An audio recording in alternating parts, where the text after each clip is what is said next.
there, Pasta Padre here, and welcome to the Hit the Pass Film Room. Before the pilot episode begins, I just wanted to explain the concept behind the Film Room. These videos will feature video game footage from a variety of sports games, with contributors from Hit the Pass providing analysis. This is less about tips, and more about the thinking that goes on during the games, which in turn can make you a better player, or at least consider different ways to approach specific situations you may find yourself in when playing the games.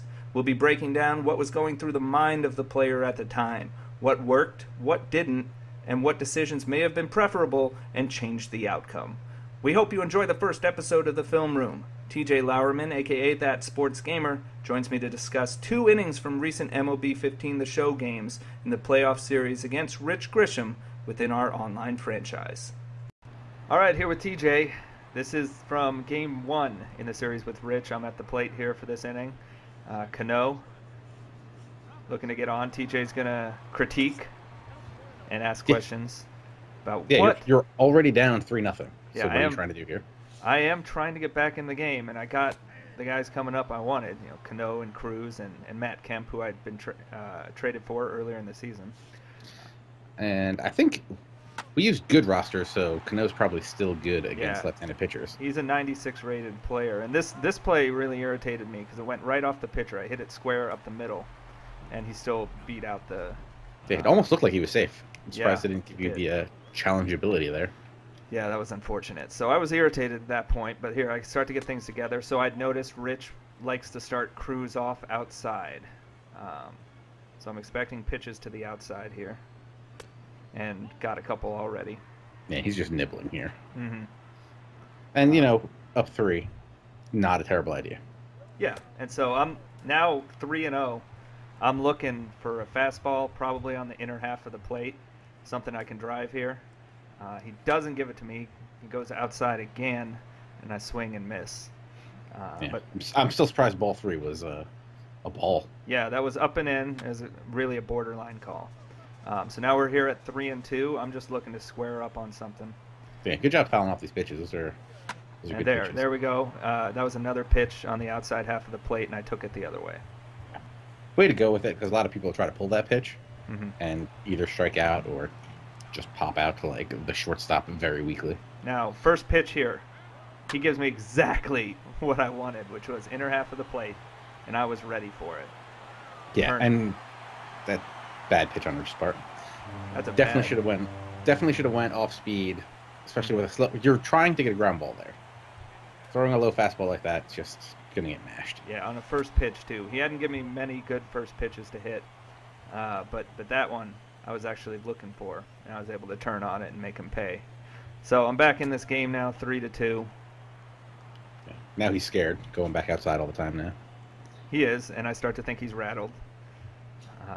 And I've got Ricky Weeks at the plate, who is good against lefties, not so good against righties. Yeah, that was a good slider. You should have taken a cut at that, but. Yeah, I was waiting to see if he was going to throw another ball. I thought he might be rattled enough that he'd miss. So we got 2-2 now. I'm just trying to make contact and get a piece of it, but not very well.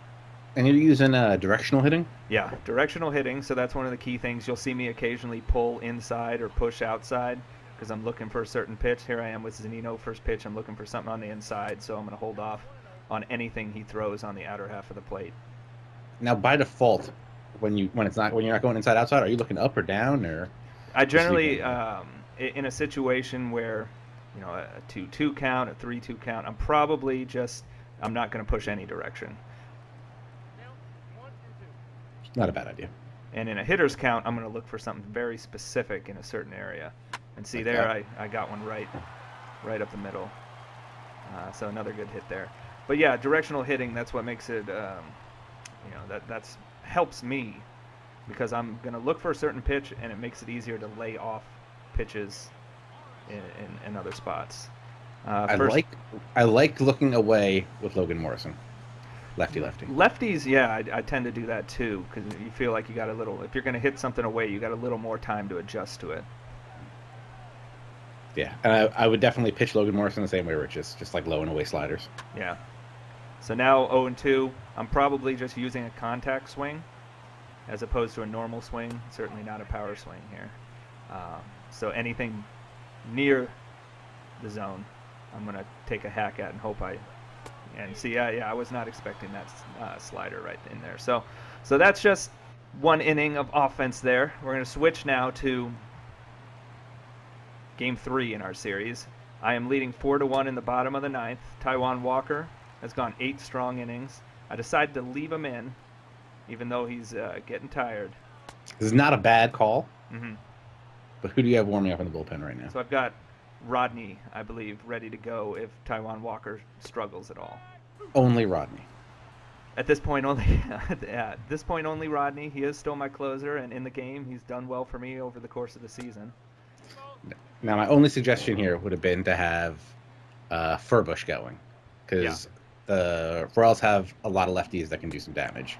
Mm-hmm. And who do they have? Hosmer and Moustakas and Alex Gordon. So Walker's been doing a really good job throughout the game getting ahead in the count, and it's leading to a lot of strikeouts. I believe he had 11 strikeouts at this point because get ahead in the count, and then Rich would go fishing for balls out of the zone. And this time, I didn't get it out of the zone. Yeah. So Rich is able to get on base here. And with the Royals, he can pretty much steal at will, and I know it at this point, but at least I've got a 3-run lead.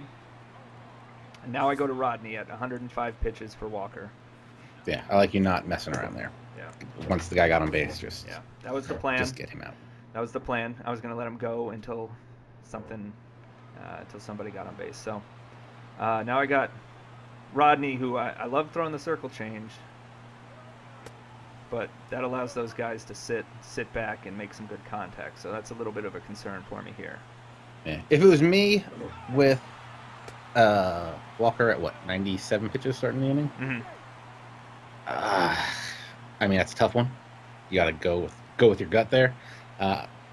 I probably would have gone with Furbush, or they have another lefty. I've got a few in the pen. He's the only really middle or late reliever. I've got Elias in there as a long reliever guy, and I could have gone to Jay Happ also, who I've got in the bullpen for the playoffs. Furbush would have been the only player there. I probably wouldn't have gone with the other guys. Yeah, so I stick with Rodney here. I love Furbush though. I mean, he's been great for me. I like his. Don't make a joke there, TJ.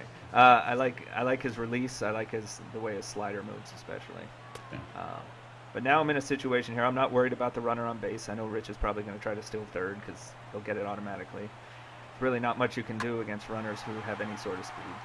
But that was I think that was a low change, and I was lucky I threw it home here. I probably should have. He's still down 3. Yeah, I mean, it's good he didn't send the runner. I might have thought about it, but I should have tried to keep the guy. I should have probably gone to second there to make sure the guy on first didn't go. Or at least you hit the cutoff. Yeah. So now things are getting the nerves are going because I got Rodney out there, and tying run is at the plate. Now I would probably be terrified in Furbush. Yeah. Just because I probably would have lost my mind with Rodney by now. No, I believe I got Furbush warming up at this point. Yeah, and another one. I mean, he's just making good contact. He's not killing anything. I'm not leaving anything over the plate. Yeah, it's those dribblers back up the middle, which is always the bane of my existence in this game. And there's still 2 outs, and I think at this point, no, Rich must be doing something.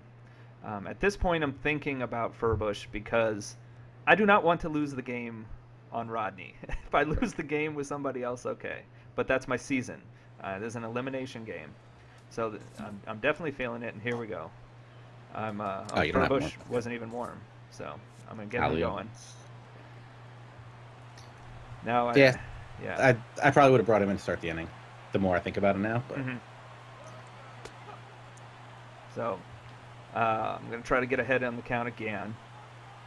You like to start guys off with circle change, huh? With Rodney, yeah.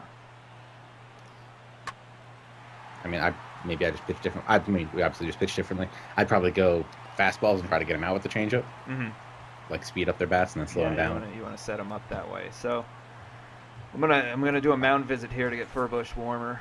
What was that, like 5 at bat or something? And Rodney's already tired.